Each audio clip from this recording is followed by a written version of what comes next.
গত ৯ সেপ্টেম্বর তারিখে সুপ্রিম কোর্টে আরজিকর কাণ্ডের শুনানি ছিল। তবে সেই শুনানির সময় আইনজীবী এবং বিচারপতিদের কথার মাধ্যমে এমন কিছু গুরুত্বপূর্ণ পয়েন্ট সামনে এলো যা একই সাথে মারাত্মক এবং বিস্ময়কর। যেমন সন্ধে ৬টার পর বেআইনিভাবে কেন পোস্টমর্টেম করা হলো, এফআইআর ফাইল করতে এত সময় কেন লাগলো, এই ঘটনা নিয়ে হওয়া প্রথম এফআইআরটি কি লুকিয়ে ফেলা হয়েছে, পোস্টমর্টেমের জন্য ফরমাল রিকোয়েস্ট হিসেবে যে চালানটি থাকার কথা সেটি কোথায়, ফরেনসিক এভিডেন্সগুলিকে যথাযথভাবে সংরক্ষণ করা হয়নি কেন, ইত্যাদি নানা প্রশ্ন সুপ্রিম কোর্টের শুনানিতে বারবার উঠল। আর এই শুনানি থেকে এটা পরিষ্কার যে তিলোত্তমার ধর্ষণ ও হত্যার রহস্য এত সহজে সমাধান হওয়া সম্ভব নয়। দেশের সর্বোচ্চ আদালতে বিচারপতিদের সামনে আইনজীবীরা কি কি বিষয় নিয়ে সওয়াল করলেন আর রাজ্য সরকার প্রত্যুত্তরে কি কি জানালো, এ সমস্ত কিছু নিয়ে আলোচনা করব এই পর্বে। নমস্কার, আমি অন্তরা আর আপনারা দেখছেন ইনসাইট।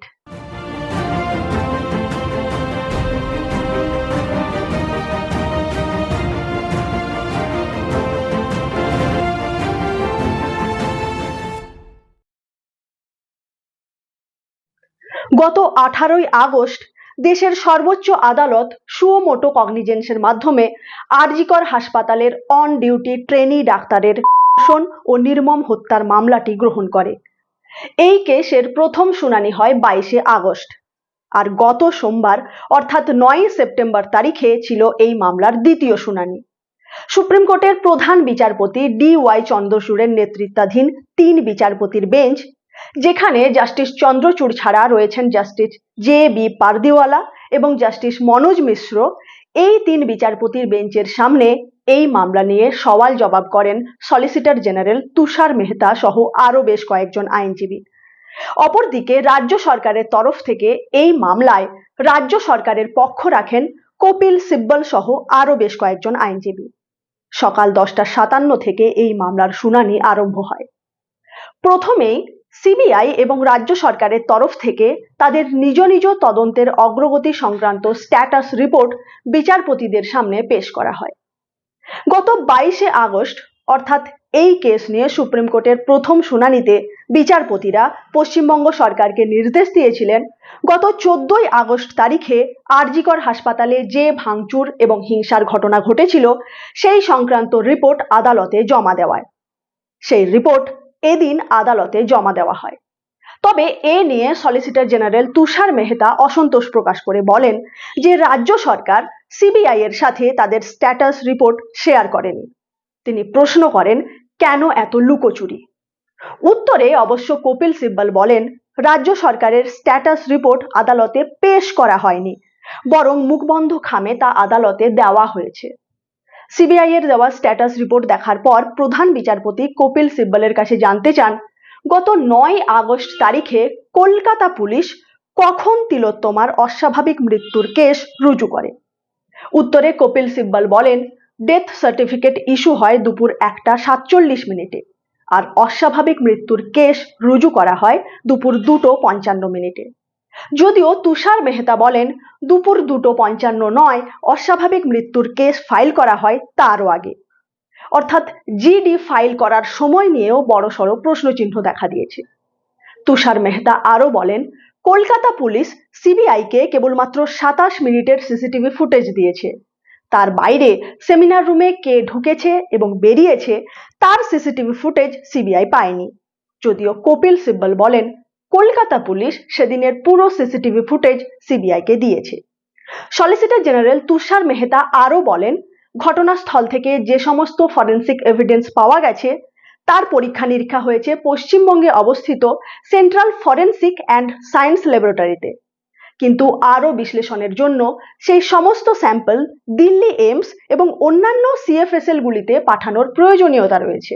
তিনি এ বিষয়ে আরো বলেন যে এখানে একটা প্রশ্ন ওঠা প্রাসঙ্গিক যে সেই সমস্ত স্যাম্পলগুলি কে সংগ্রহ করেছেন। এই সময় আইনজীবী ফিরোজ এডুলজি প্রশ্ন তোলেন যে ধর্ষণ ও হত্যার ক্ষেত্রে সারা ভারত জুড়ে কোথাও সন্ধে 6টার পর পোস্টমর্টেম করার নিয়ম নেই, কিন্তু তারপরেও যদি পোস্টমর্টেম করতে হয়, সেক্ষেত্রে পোস্টমর্টেম রিপোর্টে সিভিল সার্জেন্টকে একথা উল্লেখ করতে হবে যে কমিশনার অফ পুলিশ অথবা ডেপুটি কমিশনার অফ পুলিশ এটিকে সার্টিফাই করেছেন। তারপর সার্টিফাই করার সেই রিপোর্ট যাবে সুপারিনটেন্ডেন্টের কাছে এবং সুপারিনটেন্ডেন্টকেও তা সার্টিফাই করতে হবে। তারপর সেই সার্টিফাইড রিপোর্ট যাবে পোস্টমর্টেমকারী ডাক্তারের কাছে। তারপর পোস্টমর্টেমকারী ডাক্তার পোস্টমর্টেম করবেন। ফিরোজ এডুলজি প্রশ্ন তোলেন, যে তিনজন ময়না তদন্তকারী ডাক্তার ওই দিন ডেড বডির পোস্টমর্টেম করেছিলেন, তাদের মধ্যে একজন ছিলেন ফরেন্সিকের প্রফেসর। তিনি নিশ্চিতভাবে এই নিয়মের কথা জানতেন, অথচ তারপরেও এই সব নিয়মগুলি পালন না করা সত্ত্বেও সন্ধে 6টার পর পোস্টমর্টেম করা হয়।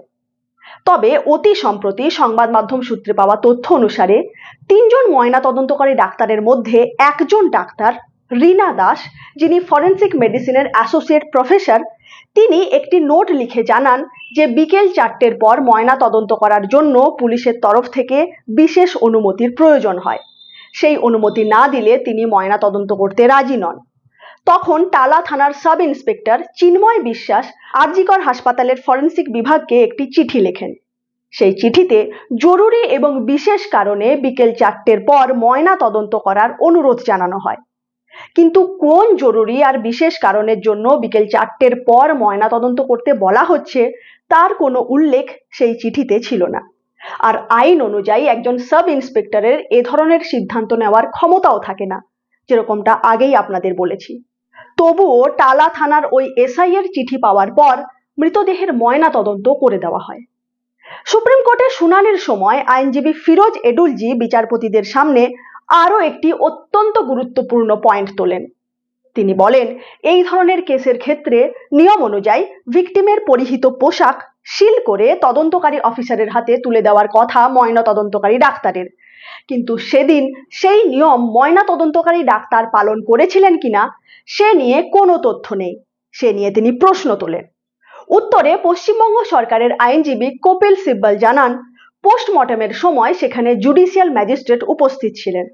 এছাড়াও আরও 5 জন মহিলা ডাক্তারও সেখানে উপস্থিত ছিলেন। অর্থাৎ কপিল সিব্বল সরাসরি এই প্রশ্নের উত্তর না দিয়ে বলতে চাইলেন যে এই সবার উপস্থিতিতেই পোস্টমর্টেমের সম্পূর্ণ প্রক্রিয়াটি সম্পন্ন করা হয়েছে এবং কোনো অনিয়ম হয়নি। কিন্তু যদি ময়না তদন্তকারী ডাক্তার ভিকটিমের পোশাক সিল করে কলকাতা পুলিশের হাতে তুলে দিয়ে না থাকেন, তাহলে নিশ্চিতভাবে বলা যায় নিয়মের যথাযথ পালন হয়নি। কারণ অপরাধের সময় যে পোশাকটি ভিকটিমের গায়ে ছিল, সেই পোশাকটি তদন্তের ক্ষেত্রে অত্যন্ত গুরুত্বপূর্ণ একটি এভিডেন্স এবং তা থেকে বিভিন্ন ফরেনসিক এভিডেন্স পাওয়া যেতে পারে। তাই নিয়ম অনুযায়ী ময়না তদন্তকারী ডাক্তার ভিকটিমের পরিহিত সমস্ত পোশাক সিল করে তদন্তকারী অফিসারের হাতে তুলে দেওয়া উচিত। কিন্তু এক্ষেত্রে এই নিয়মটি পালন হয়েছে কিনা তার সরাসরি কোনো উত্তর রাজ্য সরকারের তরফে থাকা আইনজীবী কপিল সিব্বল দেননি। এরপর আইনজীবী ফিরোজ এডুলজি আরেকটি প্রশ্ন তোলেন। তিনি বলেন, পোস্টমর্টমের সময় পুরো প্রক্রিয়াটির ভিডিওগ্রাফি যিনি করেছিলেন তিনি কে বা কি তার ডেজিগনেশন, রিপোর্টে সেসবের কোনো উল্লেখ নেই। এমনকি সেই ভিডিওর সিডি রিরাইটেবল কিনা সেসবেরও কোনো উল্লেখ রিপোর্টে নেই। সিডি যদি রিরাইটেবল হয় তাহলে পরে তাকে এডিট করা যায়। সেক্ষেত্রে ভিডিওর কোনো একটি নির্দিষ্ট অংশকে কেটে বাদও দিয়ে দেওয়া যায়, আর তাতে অনেক গুরুত্বপূর্ণ এভিডেন্স লুকিয়ে ফেলার সুযোগ থাকে। ফিরোজ এডুলজি পোস্টমর্টমের সময় হওয়া এই ভুলটির দিকেও বিচারপতিদের দৃষ্টি আকর্ষণ করেন। উত্তরে কপিল সিব্বল শুধু বলেন, পোস্টমর্টমের সময় সেখানে জুডিশিয়াল ম্যাজিস্ট্রেট উপস্থিত ছিলেন। ফিরোজ এডুলজি গত 9 আগস্টের ঘটনা নিয়ে টালা থানায় যে জেনারেল ডায়েরি হয়েছিল তার এন্ট্রি নাম্বার নিয়েও যে অস্বচ্ছতা রয়েছে তাও বিচারপতিদের সামনে তুলে ধরেন। কলকাতা পুলিশের দেওয়া তথ্য অনুযায়ী দুপুর 2:55 টালা থানায় আরজি করে কর্মরত ওই মহিলা চিকিৎসকের অস্বাভাবিক মৃত্যু নিয়ে একটি জেনারেল ডায়েরি করা হয়। এর জিডিএ এন্ট্রি নাম্বার হচ্ছে 565। অপরদিকে কলকাতা পুলিশেরই দেওয়া তথ্য অনুযায়ী এ ঘটনা নিয়ে প্রথম এফআইআর হয় রাত 11:30টার সময়, আর তার জিডিএ এন্ট্রি নাম্বার 576, 577 এভাবে পরপর। আর এখানেই মিস্ট্রি লুকিয়ে রয়েছে বলে উল্লেখ করেন আইনজীবী ফিরোজ এডুলজি। তিনি বলেন, দুপুর 2:55 থেকে রাত 11:30 পর্যন্ত এই প্রায় 10 ঘন্টা সময়ের মধ্যে টালা থানাতে কেবলমাত্র 10টি জেনারেল ডায়েরি হয়েছিল। এখন আপনাদের মনে হতে পারে যে এই ব্যাপারটি নিয়ে প্রশ্ন তোলার মতো কি রয়েছে। কোনো একদিন জেনারেল ডায়েরি কম হতেই পারে, হয়তো সেদিন সে এলাকাতে অপরাধ কম হয়েছে। কিন্তু জেনারেল ডায়েরি মানে শুধুমাত্র এফআইআর বা কেস লিপিবদ্ধকরণই নয়। কোনো পুলিশ স্টেশনের জেনারেল ডায়েরি হচ্ছে থানার দৈনিক রোজনামচা। অপরাধ লিপিবদ্ধকরণের সাথে সাথে সারা দিন থানাতে কি কি হলো, কখন কোন পুলিশ কর্মচারী এলেন বা গেলেন, কোনো সিনিয়র অফিসার থানাতে এসেছিলেন কিনা, থানার আন্ডারে থাকা লোকালিটির কারো কোনো ডকুমেন্ট বা মোবাইল ফোন বা মূল্যবান কোনো কিছু হারিয়েছে কিনা। জেনারেল ডায়েরি হচ্ছে এর সমস্ত কিছুর ডেট ওয়াইজ এবং টাইম ওয়াইজ পরপর লিপিবদ্ধকরণ। ফলে গত 9 আগস্ট তারিখে টালা থানাতে দুপুর 2:55 থেকে রাত 11:30 পর্যন্ত কেবলমাত্র 10টি জিডিএ এন্ট্রি হয়েছে, এরকমটা হতেই পারে না। আইনজীবী ফিরোজ এডুলজি বিচারপতিদের সামনে বলেন, হয়তো টালা থানার সেদিনের সেই পুরো জিডিএ এন্ট্রি ম্যানুফ্যাকচার করা হয়েছিল। তিনি জিডিএ এন্ট্রি ম্যানুফ্যাকচার নিয়ে 1953 সালে হওয়া পশ্চিমবঙ্গের একটি ঘটনার কথা উল্লেখ করে বলেন, সেটা ছিল পশ্চিমবঙ্গের ইতিহাসে প্রথম ঘটনা যখন পুরো জিডিএ এন্ট্রি ম্যানুফ্যাকচার করা হয়েছিল। তখন সলিসিটর জেনারেল তুষার মেহতা সিএফএসএল রিপোর্টের একটি বিশেষ অংশের দিকে বিচারপতিদের দৃষ্টি আকর্ষণ করেন। তবে মামলার গোপনীয়তা বজায় রাখার জন্য সলিসিটর জেনারেল এবং বিচারপতিরা সেই বিশেষ অংশটিতে কি লেখা রয়েছে তা জনসমক্ষে প্রকাশ করেন না। সম্ভবত রিপোর্টের সেই অংশে এই অপরাধের কোনো না কোনো গুরুত্বপূর্ণ পয়েন্ট নিশ্চয়ই লুকিয়ে রয়েছে, যা হয়তো আগামী দিনে এই পুরো কেসের মোড় ঘুরিয়ে দিতে পারে। প্রধান বিচারপতি চন্দ্রচূড় বলেন, যেহেতু সিবিআই এ নিয়ে তদন্ত প্রক্রিয়া চালাচ্ছে এবং সিবিআই এর স্ট্যাটাস রিপোর্টেও এর উল্লেখ রয়েছে, তাই তাঁরা এখনই এ বিষয়ে কোনো মন্তব্য করতে চাইছেন না। আইনজীবী ফিরোজ এডুলজি পোস্টমর্টেম রিপোর্টের একটি বিশেষ অংশের দিকে বিচারপতিদের দৃষ্টি আকর্ষণ করেন, আর এর পরিপ্রেক্ষিতে বিচারপতি জে.বি. পারদিওয়ালা আদালতে উপস্থিত সিবিআই আধিকারিককে পোস্টমর্টেম রিপোর্টের একটি বিশেষ অংশের দিকে দৃষ্টিপাত করার নির্দেশ দেন এবং জানতে চান যে এই বিষয়টিকে সিবিআই তাদের তদন্তের আওতার মধ্যে রেখেছে কিনা। উত্তরে সলিসিটর জেনারেল তুষার মেহতা জানান যে এই ব্যাপারটি সিবিআই এর ইনভেস্টিগেশনের আন্ডারেই রয়েছে। তবে যেহেতু এই ধরনের কেসের ক্ষেত্রে তদন্ত প্রক্রিয়া কোন পথে চলছে বা কোন কোন বিষয় নিয়ে তদন্তকারীরা মাথা ঘামাচ্ছেন তা নিয়ে জনসমক্ষে আলোচনা করা উচিত নয় এবং তা ডিসক্লোজ করাও হয় না, তাই এক্ষেত্রেও কোন কোন বিষয় নিয়ে সিবিআই তদন্ত চালাচ্ছে বা বিচারপতিরা কোন কোন বিষয়কে কনসিডার করছেন, সুপ্রিম কোর্টে তা প্রসিডিং এর সময় গোপন রাখা হয়েছে। তবে এটা পরিষ্কার যে সুপ্রিম কোর্টের বিচারপতিরাও বুঝতে পেরেছেন যে অনেক কিছু ব্যাপারে যথেষ্ট ধোঁয়াশা রয়েছে, বহু প্রশ্ন রয়েছে, আর সেই সাথে বেশ কিছু অসঙ্গতিও রয়েছে যার তদন্ত হওয়া উচিত এবং সেই সমস্ত প্রশ্ন বা অসঙ্গতির উত্তর খোঁজা উচিত। এই সময় আইনজীবী ফিরোজ এডুলজি বিচারপতিদের সামনে একটি অত্যন্ত গুরুত্বপূর্ণ পয়েন্ট তোলেন। তার বক্তব্য অনুযায়ী কলকাতা পুলিশের দেওয়া তথ্য থেকে দেখা যাচ্ছে অস্বাভাবিক মৃত্যুর এফআইআর ফাইল করা হয়েছে 9 তারিখ রাত 11:30টায়, যে এফআইআর তিলোত্তমার মা বাবা পুলিশের কাছে দায়ের করেছিলেন, যার জিডিএ এন্ট্রি নাম্বার 577। কিন্তু ফিরোজ এডুলজি বলেন যে তিনি নিশ্চিত রাত 11:30টার আগেই এফআইআর ফাইল করা হয়েছিল, যে এফআইআর লুকিয়ে ফেলা হয়েছে। এত সিরিয়াস একটি অ্যালিগেশন কলকাতা পুলিশের বিরুদ্ধে আইনজীবী ফিরোজ এডুলজি তোলেন, আর তার এই বক্তব্যের পেছনে যুক্তি দিতে গিয়ে তিনি বলেন, রাত 11:30টার সময় যদি এফআইআর দায়ের করা হয় তাহলে কিভাবে তার আগেই পুলিশ ঘটনাস্থল থেকে এভিডেন্স কালেক্ট করার কাজ করতে পারে। সংবাদ সংস্থা নিউজ লন্ড্রির খবর অনুযায়ী 9 তারিখ সন্ধে 8:30 থেকে 10:45 মধ্যে সেমিনার রুম থেকে কলকাতা পুলিশের ফরেন্সিক এবং ফিঙ্গারপ্রিন্ট বিভাগ 40টি স্যাম্পল কালেক্ট করে। কি কি আইটেম ফরেন্সিক এভিডেন্স হিসেবে কালেক্ট করা হচ্ছে তার সিজার লিস্টও তৈরি করা হয়, আর এই পয়েন্টটিকেই তুলে ধরেন আইনজীবী ফিরোজ এডুলজি।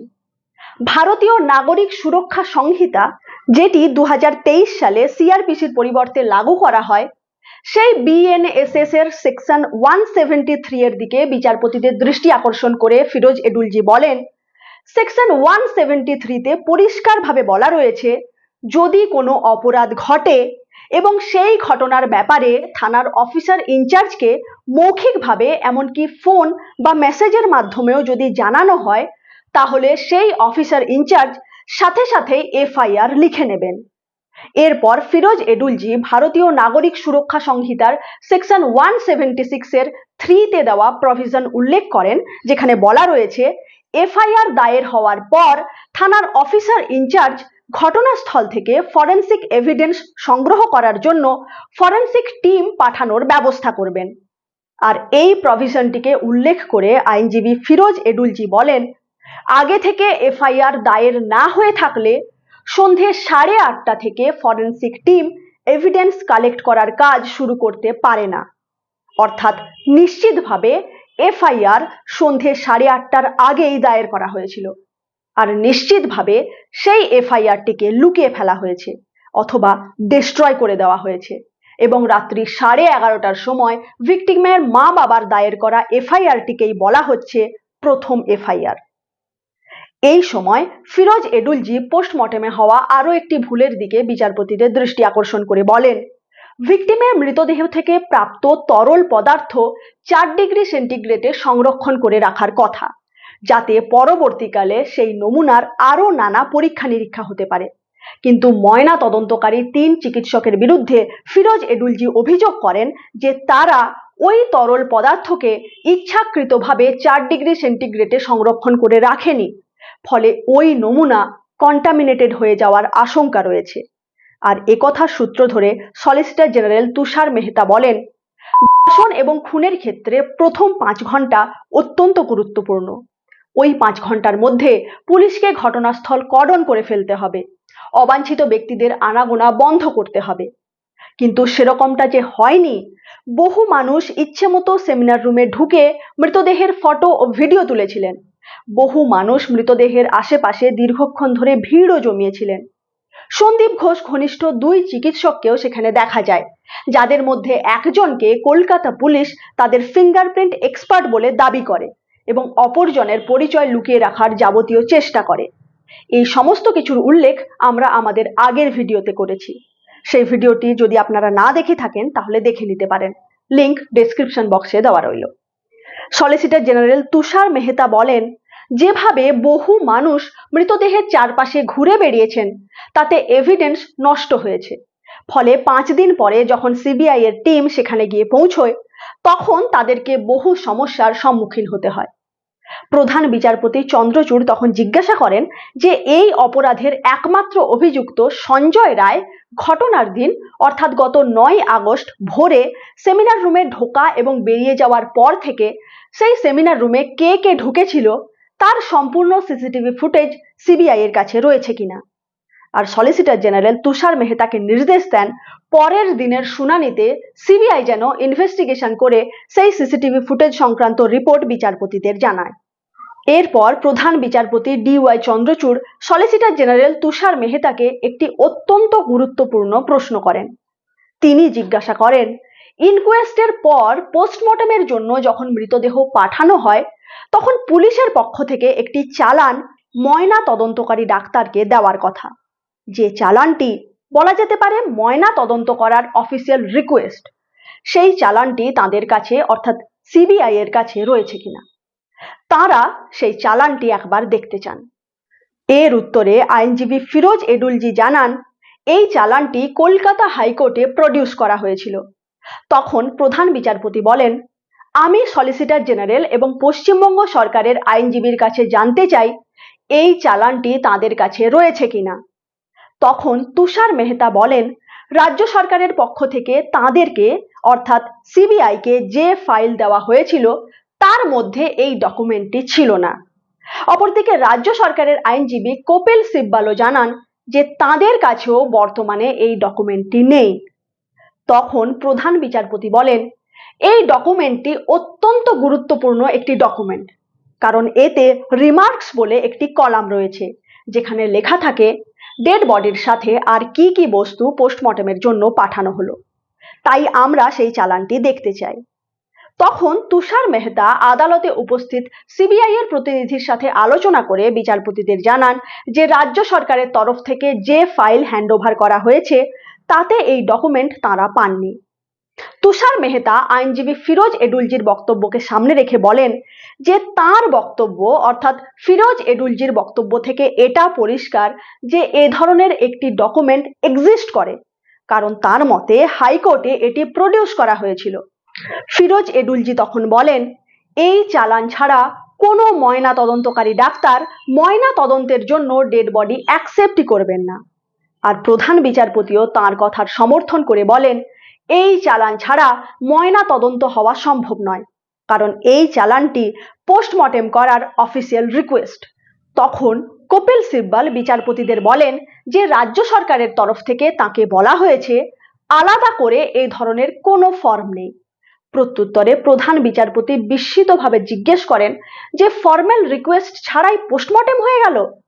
তখন justice J B Pardiwala Kapil সিব্বলকে পোস্টমর্টেম রিপোর্টের 3rd কলাম দেখতে বলেন, যেখানে সেই কনস্টেবলের নাম লেখা রয়েছে যিনি ডেড বডি পোস্টমর্টেমের জন্য নিয়ে গিয়েছিলেন। জাস্টিস পারদিওয়ালা বলেন যে ওই কনস্টেবলের হাতেই ওই চালানটি থাকার কথা, কিন্তু পোস্টমর্টেম রিপোর্টেও সেই চালানের কোনো উল্লেখ নেই। কপিল সিব্বলকে উদ্দেশ্য করে জাস্টিস পারদিওয়ালা বলেন, আপনাকে এই ব্যাপারটা এক্সপ্লেন করতে হবে, কারণ পরের দিনও যদি এই ডকুমেন্টটি না পাওয়া যায় তাহলে বুঝতে হবে নিশ্চয়ই কিছু করা হয়েছে। তখন প্রধান বিচারপতি বলেন যে আইনজীবী ফিরোজ এডুলজির বক্তব্য অনুযায়ী কলকাতা হাইকোর্টে এই ডকুমেন্টটি প্রডিউস করা হয়েছিল, অর্থাৎ ডকুমেন্টটি নিশ্চয়ই আছে। তখন ফিরোজ এডুলজি বলেন, কলকাতা হাইকোর্টের প্রসিডিং লাইভ স্ট্রিম হয়েছিল এবং মহামান্য বিচারপতি যদি চান তাহলে সেই লাইভ স্ট্রিমটি চেক করে নিতে পারেন। তখন সলিসিটর জেনারেল তুষার মেহতা বলেন, পোস্টমর্টেম রিপোর্টে ওই চালানের ঘরে ক্রস দেওয়া রয়েছে, ফলে এটাও আশঙ্কা করা যেতে পারে যে ওই চালান পরে কখনো ম্যানুফ্যাকচার করা হয়েছে। তখন প্রধান বিচারপতি বলেন, এটা তদন্তের বিষয়, এবং পরের দিনের শুনানিতে সেই চালানটিকে কোর্টের সামনে প্রডিউস করার নির্দেশ দেন। সে সময় অপর একজন আইনজীবী বলেন, এখনো পর্যন্ত এ বিষয়ে পরিষ্কার কোনো তথ্য নেই যে ভিকটিমের মৃত্যু কখন হয়েছিল। তাছাড়া যে মুহূর্তে মৃতদেহ আবিষ্কার হয়, অর্থাৎ 9 তারিখ সকাল 9:30টার সময়, সেই সময়ই এফআইআর হওয়ার কথা। ওই আইনজীবী বলেন, বিলম্বের সেই শুরু, অর্থাৎ এফআইআর থেকে শুরু করে এই কেসের প্রতিটি ক্ষেত্রেই বিলম্ব হয়েছে। তখন প্রধান বিচারপতি তাঁর কথার সমর্থন করে বলেন, এফআইআরে অন্ততপক্ষে 14 ঘন্টার বিলম্ব হয়েছে। এছাড়াও সুপ্রিম কোর্টে আরজিকর হাসপাতালের সেমিনার রুমের পাশের রুমটি ভেঙে ফেলার প্রসঙ্গও ওঠে। বলা হয় ওই রুমটির বাথরুমে লাগানো বেসিন এবং টাইলস পাল্টে ফেলা হয়েছে, ফলে সেখানে যদি কোনো রক্তের দাগ থেকেও থাকে তবে বেসিন এবং টাইলস পাল্টে ফেলার ফলে লুমিনাল টেস্ট করা হলেও তা আর বোঝা যাবে না।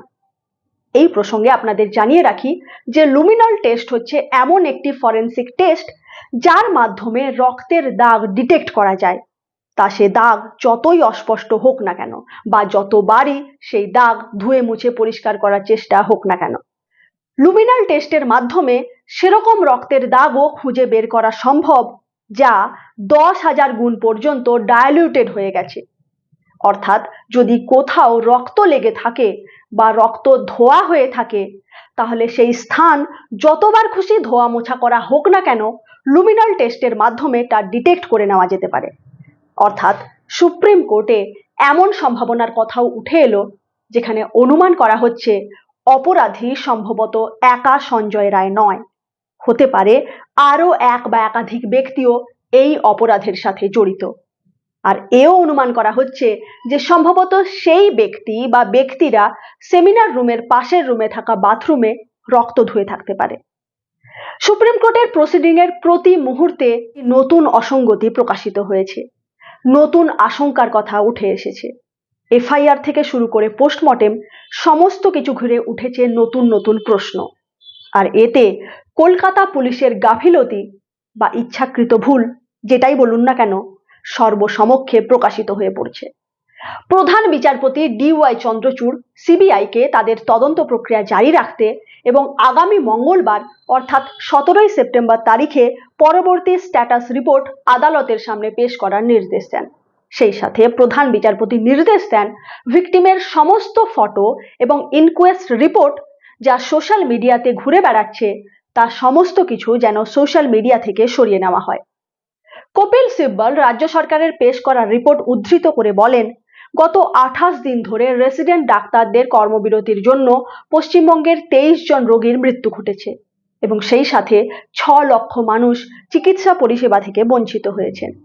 এর উত্তরে জুনিয়র ডাক্তারদের তরফ থেকে যে আইনজীবী নিযুক্ত হয়েছেন তিনি আদালতে বলেন, পুরো পশ্চিমবঙ্গে সরকারি এবং প্রাইভেট হাসপাতাল ও নার্সিংহোম মিলিয়ে মোট 1737টি চিকিৎসালয় রয়েছে।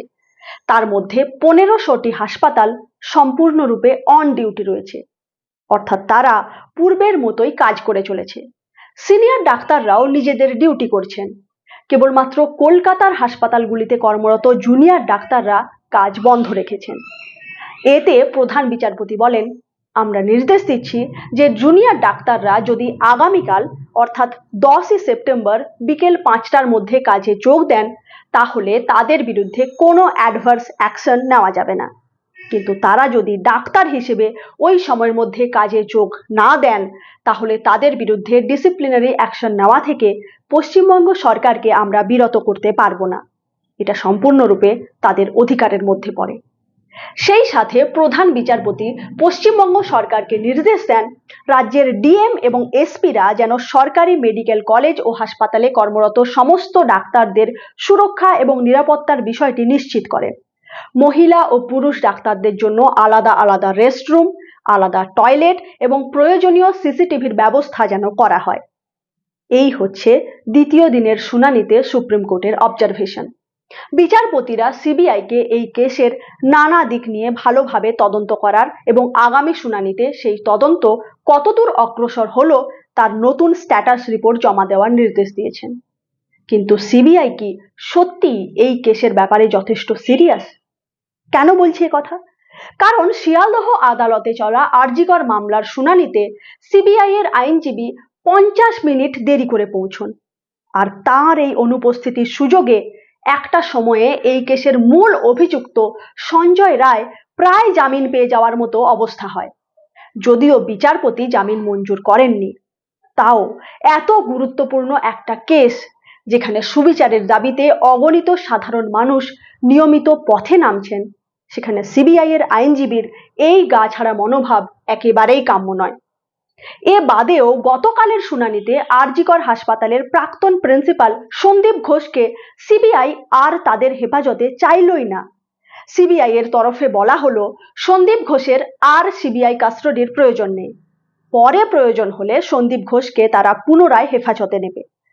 অর্থাৎ সিবিআই এর মতে সন্দীপ ঘোষকে এখনই আর জেরার প্রয়োজন নেই। আর সিবিআই এর এই গা ছাড়া মনোভাবের ওপর বিচারপতিও দৃশ্যত বিরক্তি প্রকাশ করেছেন।